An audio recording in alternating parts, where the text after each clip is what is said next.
So నిద్ర లేమితనం వల్ల, గురక వల్ల, సో స్లీప్ డిసార్డర్ అన్నప్పుడు మీకు అందరికి కొంచెం కన్ఫ్యూజన్ ఉండొచ్చు. ఎందుకంటే ప్రతి ఒక్కరూ నన్ను అడుగుతారు, గురక ఒక రోగం, గురక రోగాలకు దారితీస్తుంది అని చెప్తా ఉంటాను.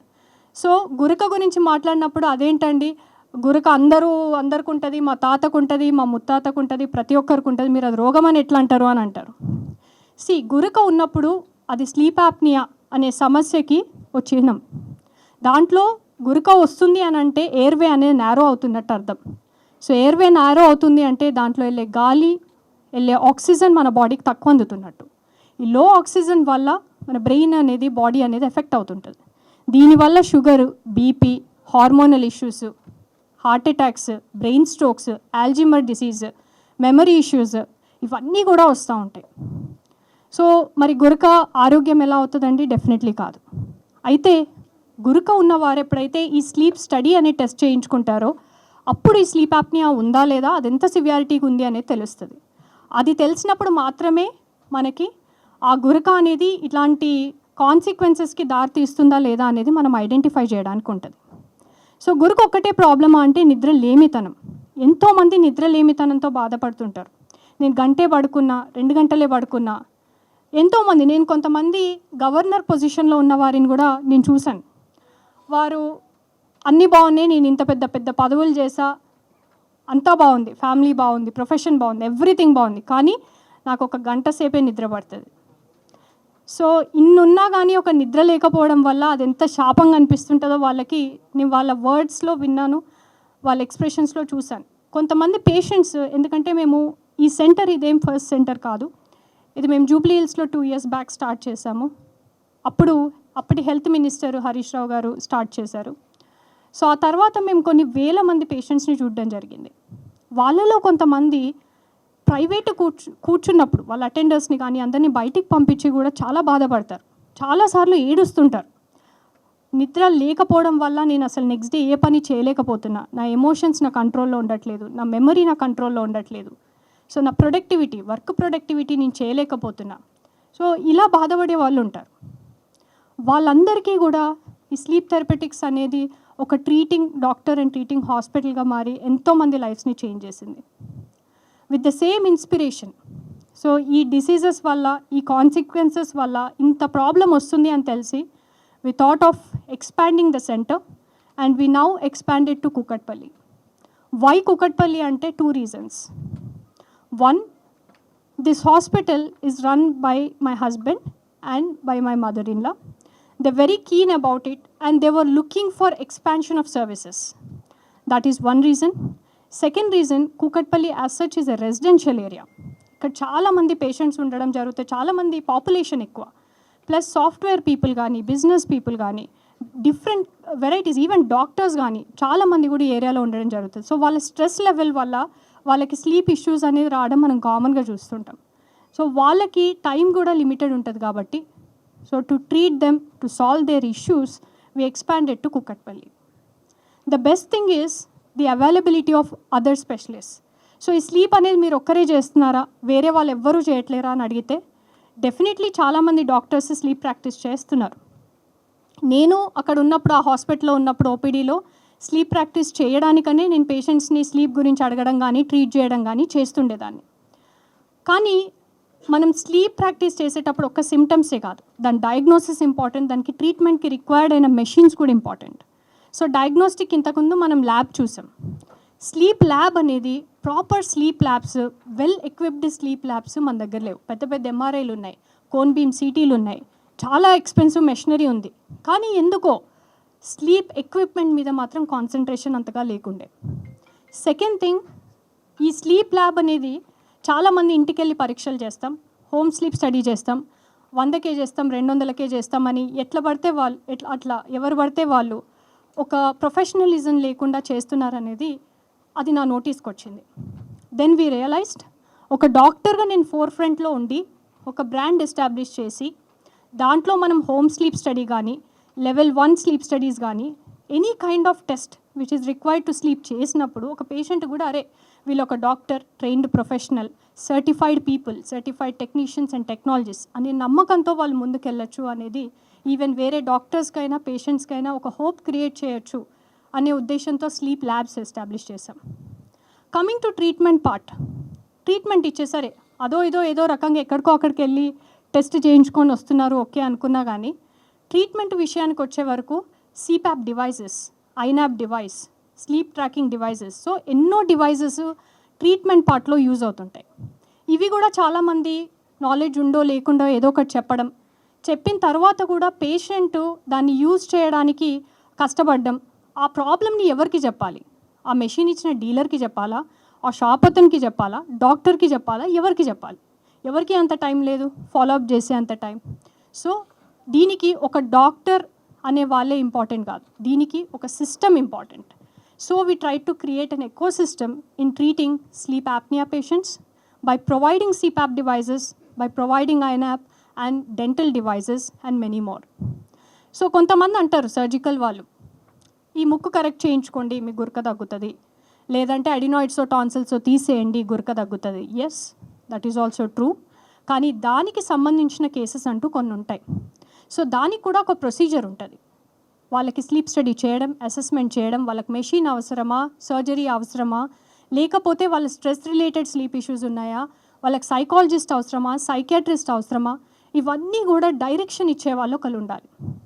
డైరెక్షన్ ఇవ్వగానే కూడా సరిపోదు, ఆ ప్రొఫెషనల్స్ కూడా మన దగ్గర ఉండాలి. That is why I never put my photo anywhere in the whole brand of sleep therapeutics except on my cabin. Reason is sleep therapeutics is not just about a pulmonologist. Sleep therapeutics is about a pulmonologist, ENT specialist, bariatric surgeon, physician, psychiatrist, psychologist, dietitian, physiotherapy, fitness coaches, educationalists and counselors. So ivanni branches multitude of departments kalisi oka platform meeda pancheyadanike sleep therapeutics. That's the reason we have taken the basics to advancements. నేను ఒకసారి AG Nageshwar Reddy గారి interview చూసినప్పుడు తను అన్నారు, నేను develop అవ్వడానికి research కారణం అని. అది నాకు ఎందుకో చాలా స్ట్రైక్ అయింది. లేటర్ ఐ ఫెల్ట్, కొంతమంది పేషెంట్స్కి మనం న్యాయం చేయగలుగుతున్నాం కానీ కొంతమంది పేషెంట్స్కి చేయలేకపోతున్నాము అని. సో అందుకనే రీసెర్చ్ చేయాలి అనే ఐడియా కూడా నాలో ఉండింది. That's why we tied up with Woxen University because వాళ్ళు కూడా they are trying to make robots and they want to assess how sleep is reflected in a robo. ఒక మనిషి పడుకున్నప్పుడు ఎలా ఉంటుంది అది రోబోలో ఇన్కల్కేట్ చేయాలి అనేది వాళ్ళ dream. It's a dream project which is going on. So because we are dealing with sleep labs and because we are dealing with so much about sleep, వాళ్ళు వచ్చి మమ్మల్ని అప్రోచ్గా అవ్వగానే నేను ఇమీడియట్గా ఒప్పుకున్నాను. ఎందుకంటే this is the era of artificial intelligence. చాలామంది డాక్టర్స్ కూడా భయపడుతున్నారు, ఏంటి ఆర్టిఫిషియల్ ఇంటెలిజెన్స్ మమ్మల్ని రిప్లేస్ చేస్తుందా అని. Any tool, anything advanced, nothing can replace a doctor and a teacher. That is what I believe. But what we do is, ఒకప్పుడు మనం board మీద పెన్నుతో రాసేటోళ్ళం, ఇప్పుడు ఎల్ఈడి స్క్రీన్ మీద ప్రొజెక్ట్ చేస్తున్నాం. సో ఇప్పుడు మనం చేసే కష్టం కూడా రేపు మనకి ఏఐ అనేది ఒక సపోర్ట్లా ఉంటుంది. This is my belief. So even patients కూడా ఎడ్యుకేషనల్ పర్పస్కి కానీ వాళ్ళకి స్క్రీనింగ్ పర్పస్కి కానీ ఇవన్నిటికీ కూడా ఏఐ అనేది హెల్ప్ అవ్వచ్చు. So AI will become hour assistant. That's the reason I join hands with them and with Woxen University we have a collaboration. We work for research. Not just in AI, not just for robots, not just in research, patient clinical పర్పస్గా ఎన్నో equipment వస్తుంటాయి. Apple watch దగ్గర నుంచి మొదలు పెడితే fit beat అని, ఆరా ring అని ఎన్నో వస్తుంటాయి. అవి ఎక్కడో స్టడీ అయ్యి ఉంటాయి, ఇటలీలో కానీ యూఎస్లో కానీ ఎక్కడో స్టడీస్ అయ్యి ఉంటాయి. ఇంతకుముందు కింద ల్యాబ్లో కూడా బిఎన్ రావు గారు అడిగారు, ఈవెన్ ప్రొఫెసర్స్ అడిగారు, మీరు మీ ఇన్సిడెన్స్ ఎంత అంటే మీ దేశంలో మీకు స్లీప్ యాప్నియా కేసెస్ ఎంత ఉన్నాయి. సో మనం అమెరికా స్టాటిస్టిక్సో ఇటలీ స్టాటిస్టిక్సో ఇంకెక్కడిదో మాట్లాడినప్పుడు మనం రీసెర్చ్ చేయనట్టు లెక్క. అందుకనే మేము very good institutions, prestigious institutions like KLE, I'm a scientific member of KLE also. So అలాంటి ఇన్స్టిట్యూషన్స్తో కలిసి అలాంటి మ్యాన్ పవర్తోని we're going ahead with the public research and we're trying our level best. ఎందుకంటే ఇక్కడ పొలిటీషియన్స్ కూడా ఉన్నారు, దే ఆర్ పాలసీ మేకర్స్. మా రిక్వెస్ట్ ఏంటంటే స్లీప్ యాప్నియాకి కానీ స్లీప్ డిసార్డర్స్కి కానీ ఇప్పుడు ఇన్సూరెన్స్ లేదు. ఇన్సూరెన్స్ కల్పిస్తే ఎంతోమంది ట్రక్ డ్రైవర్స్కి లేదా ఆర్టీసీ బస్ డ్రైవర్స్కి, రైల్వేస్లో పనిచేసే వాళ్ళకి ఏదైనా నిద్ర ఇష్యూ అనేది ఉంటే వాళ్ళు ఒక్కసారి వెళ్ళి ఏదైనా ఒక కన్ను ఇట్లా ఒక్కసారి తూలినా సరే ఎంతోమంది ప్రాణాలు అనేవి పోతుంటాయి. So this is not just a medical problem, this is a social problem as well. గురక వల్ల డివోర్సులు అవుతుంటాయి, నవ్వుకుంటాం చూసి. కానీ కొన్ని మూవీస్ ఉన్నాయి, గుడ్ నైట్ అని, మీరందరూ చూసే ఉంటారు. సో అలాంటి వాటిలో క్లియర్గా ఎక్స్ప్లెయిన్ చేశారు. సో గురక వల్ల డైవోర్సులు అవ్వడము, లేదంటే నిద్ర సమస్య వల్ల ఇట్లా డే టైం డ్రైవింగ్ చేసేటప్పుడు నిద్ర వస్తూ ఉంటుంది. అలాంటి దానివల్ల ఇలా పబ్లిక్ ట్రాన్స్పోర్ట్ డ్రైవర్స్కైనా వేరే ఏ తప్పు చేయని, ఏ హెల్త్ ఇష్యూ లేని ప్యాసేంజర్కి కూడా ఇది ప్రమాదంగా ఉంటుంది.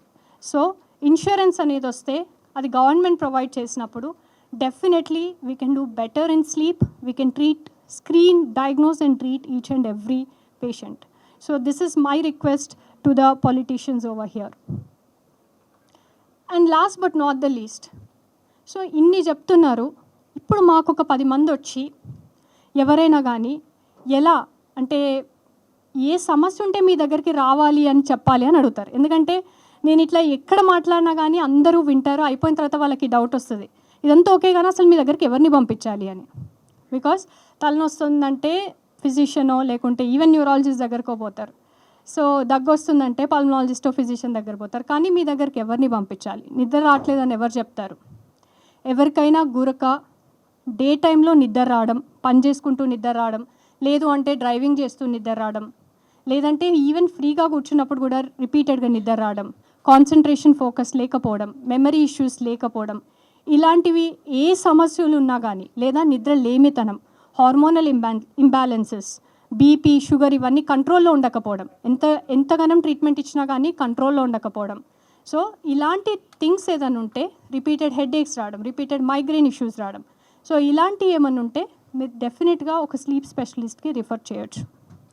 సో స్లీప్ స్క్రీనింగ్ చేయించుకోవడంలో తప్పులేదు. ఇప్పుడు మనం ఊరికే వెళ్ళి కూడా యాంజియోగ్రామ్ వరకు చేయించుకుంటున్నాం. ఎందుకంటే కార్డియాలజిస్ట్ ఆ ఎఫర్ట్ పెట్టారు, వాళ్ళు పయనీరింగ్ ఉండి వాళ్ళు ఎడ్యుకేట్ చేసి 10K రన్ అని, 10,000 స్టెప్స్ అని ఎన్నో థింగ్స్ చేసి వాళ్ళు అవేర్నెస్ క్రియేట్ చేశారు. కాబట్టే ఈరోజు మన గుండె ఎంత బాగుందని చూసుకుంటున్నాం. అందుకే ఇప్పుడు హార్ట్ అటాక్స్ అనేవి కూడా దాని ఇన్సిడెన్స్ కంట్రోల్లోకి వస్తుంది. బట్ అదేవిధంగా మరి అన్ని ఆర్గన్స్ పైనుంచి మొదలు పెడితే, బ్రెయిన్ నుంచి మొదలు పెడితే ఇంటెస్టైన్స్ వరకు, లివర్ వరకు, డైజెషన్, ఎవ్రీథింగ్ ఎఫెక్ట్ చేసే మన బేసిక్ థింగ్స్ రెండు. ఒకటి మనం తినే ఆహారం, ఇంకోటి మన నిద్ర. మరి ఇవి రెండు సరిగ్గా ఉన్నాయా లేదా అని మనం చెక్ చేసుకోవడం చాలా ఇంపార్టెంట్. ప్రతిసారి దానికి టెస్టే చేయించుకోవాల్సిన అవసరం లేదు. దాని స్క్రీనింగ్, దాని సిమ్టమ్స్, దాని టెస్ట్లో మనం డెఫినెట్గా దాన్ని చూసుకోవచ్చు.